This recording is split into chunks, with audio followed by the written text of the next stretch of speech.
Notre numéro de téléphone, vous le connaissez maintenant, c'est le 27 22 40 12 58. 27 22 40 12 58, précédé du plus 225. On va parler de notre débat. Alors, il faut savoir quand même que ce soir, notre débat cherche à comprendre l'influence de deux aspects pouvant jouer un rôle capital dans l'épanouissement des individus que nous sommes. Notamment notre environnement et nos pensées. Alors, il est indéniable de comprendre que la société impacte énormément grâce aux normes sociales, aux coutumes et aux lois qui la régissent, nos habitudes. Mais donc, si vous êtes dans un mauvais milieu, il est évident que les mauvaises mœurs courront les bonnes mœurs. Allez. Et puis, à contrario, vos pensées, votre force émotionnelle peuvent vous faire monter ou descendre au bas de l'échelle. C'est pourquoi MMB ouvre le débat. Réussir dépend-il du milieu ou du mental? 27 22 42 58, c'est le numéro sur lequel vous allez devoir nous rejoindre dans quelques instants. Pour l'expérience de Sidiki Bakaba, l'environnement, le milieu, les pensées forgent-ils? Quel est l'élément qui forge mieux la réussite? Savoir avec qui s'associer, c'est le secret, je crois, la clé de la réussite, d'une manière générale. Mais la base, tout à l'heure, je vous parlais de la mère, parce que ce qu'on reçoit quand on est enfant, depuis tout petit, ne pas hésiter de parler, de dire des vérités à l'enfant. Des vérités bien sûr qu'il peut supporter, mais ne pas trop mentir à des enfants. Déjà, ça c'est une base extrêmement importante, notamment la relation entre l'enfant et les parents. Mais on va aller du côté de Marc Auré. On va prendre un téléspectateur au téléphone. Bonsoir. Allez, on me fait dire qu'il est parti, mais il reviendra dans quelques instants. Le mental, l'environnement, deux éléments lequel contribue mieux à la réussite de l'individu en société? Je pense que c'est l'environnement. C'est l'environnement. Parce que si tu es intelligent, que les gens qui t'entourent là, ça ne va pas très bien, ils t'amènent dans les coins bizarres, ton intelligence, c'est comme si ça n'a pas de poids. Tu vois, parce que tu vas te dire, bon, je suis quelque part, tout le monde fait ça. Il faut que je fasse ça pour être accepté. Tu vois, du coup, je pense que les milieux, l'environnement dans lequel on est, ça influence beaucoup la carrière ou les activités des personnes qui sont intelligentes. Allez, Sidiki Bakaba, vous le disiez dans des colonnes d'un magazine international que vous étiez un des rares Noirs à avoir tourné aux côtés de Belmondo, mais à cette époque aussi, il n'y avait pas beaucoup d'Africains sur la scène de ciné. Qu'est-ce qu'il a fallu cultiver? S'attacher avec les gens ou avoir un mental beaucoup plus fort?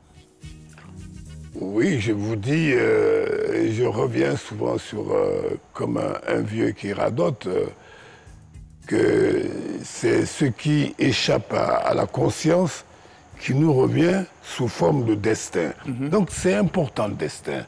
C'est vrai que je vous parlais tout à l'heure de mon grand-père.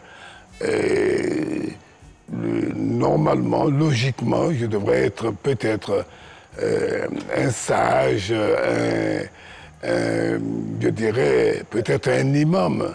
Mais comment je me retrouve sur une scène? Comment se fait-il que dans un milieu religieux,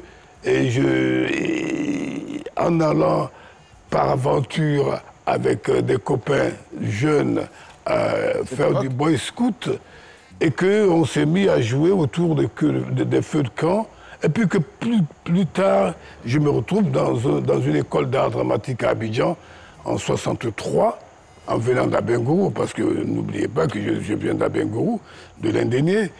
Et puis ensuite, le désir de dire, je veux, tu commences, tu as évidemment des modèles. Quelqu'un me parlait tout de suite de l'environnement. C'est vrai, j'ai vu Douta Seck, j'ai entendu Douta Seck, j'ai entendu Bachir Touré, et j'ai entendu des grands acteurs noirs. Je dis, mon Dieu, à la radio, à l'époque, la RTI, en fait, ça s'appelait la radio... L'Office de la radio-télévision. On va marquer une courte pause. Et à ce moment-là, il y avait tous les dimanches ce qu'on appelait le théâtre radiophonique. Et bon, voilà, j'entendais des hommes extraordinaires. Je me suis dit, Ça. je vais y arriver. Je vais pouvoir faire comme ça. Allez, on va prendre un téléspectateur. Allez, bonsoir. Bonsoir. On ne se délectera jamais assez de la sagesse, mais aussi du parcours immense de l'invité de MMB. Votre nom, s'il vous plaît? Je suis Lézin Olivier. Olivier. Olivier, Oui, tu nous appelles d'où, Olivier? Je vous appelle d'Abidjan. Tu nous appelles d'Abidjan. Olivier, allez, on vous... Abidjan où? Attends, c'est rien. Abidjan vers où? Yopougon. Voilà. Allez, Olivier, évidemment, pour vous, le milieu est-il déterminant pour l'épanouissement d'un individu ou, justement, ce sont ces pensées positives, ces pensées mentales qui vont changer le reste? Je voudrais dire qu'il y a les deux facteurs qui entrent en ligne de compte. Voilà. Parce que être dans un milieu, ça influence, d'accord, mais il faut avoir plus aussi le mental qu'il faut pour pouvoir faire ce que tu as à faire. Ok. En tout cas, il faut un mental important. Et merci beaucoup. Hein. Je sais que vous êtes nombreux à vouloir appeler. Et puis le temps qui nous est imparti est un peu court. Mr. Stoney, justement, mental ou environnemental? Bon, moi je vais dire, l'environnement joue un rôle quand même sur le mental. Elle a dit ici que si on est dans un environnement et on est mal encadré, ça peut nous conduire à la peine. Mais on a des gens qui ont été enfants de la rue, qui ont vécu dans la rue, qui ont traîné avec souvent des bandits même, mais qui ont réussi à sortir de là parce qu'ils savaient où ils voulaient aller, ils avaient un mental quand même très très fort. Donc je vais dire, après ça dépend de la personnalité de tout un chacun. Il a parlé de la mère aussi, de l'éducation qu'on a.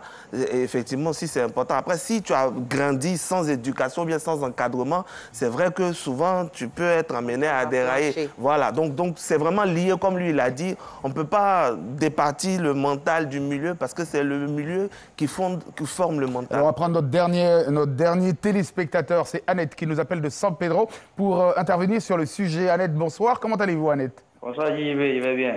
Allez. Bon, on va dire Annette. C'est un garçon qui s'appelle Non, c'est pas Annette. Tu t'appelles pas Annette, hein, je crois. C'est Ahmed. Ahmed. Ahmed, San oui, Pedro. oui. San Pedro. Quoique Même ça il peut change de voix. exister Il aussi, change de hein. voix. Il y a les non. garçons qui s'appellent Valérie. Je pense que je dois avoir des problèmes à l'oreille. C'est comme à souffler. C'est sorti Annette et non Ahmed. Allez, Ahmed, sur le sujet, ton avis, justement. Bon, je n'ai pas le cœur en face, mais comme j'ai l'heure de l'émission, donc donnez-moi un peu. On dit, pour réussir là, ça dépend de où tu as grandi, ton environnement, ou bien c'est ton mental qui fait. Ah, d'accord. Ah, mais c'est pas faux aussi. Hein. Souvent aussi, ça dépend de l'environnement où tu grandis. Voilà. Souvent, ça dépend. Bah, si tu grandis chez les Nyamboro, c'est le comportement des Nyamboro. C'est vrai quand même. Allez. À la gare, nous tous, on est toujours à la gare là-bas. Tu n'as pas autre chose à faire. Tu seras transporté. En tout cas, au côté de la gare là. Tu vas toujours faire ça. Si tu as grandi à l'arrêt de bus, tu as des chauffeurs de Sotra. C'est ça que tu dis. Ah, tu vois un peu, non? Ahmed, on est obligé d'interrompre cette conversation. Merci beaucoup. Parce qu'on va aller justement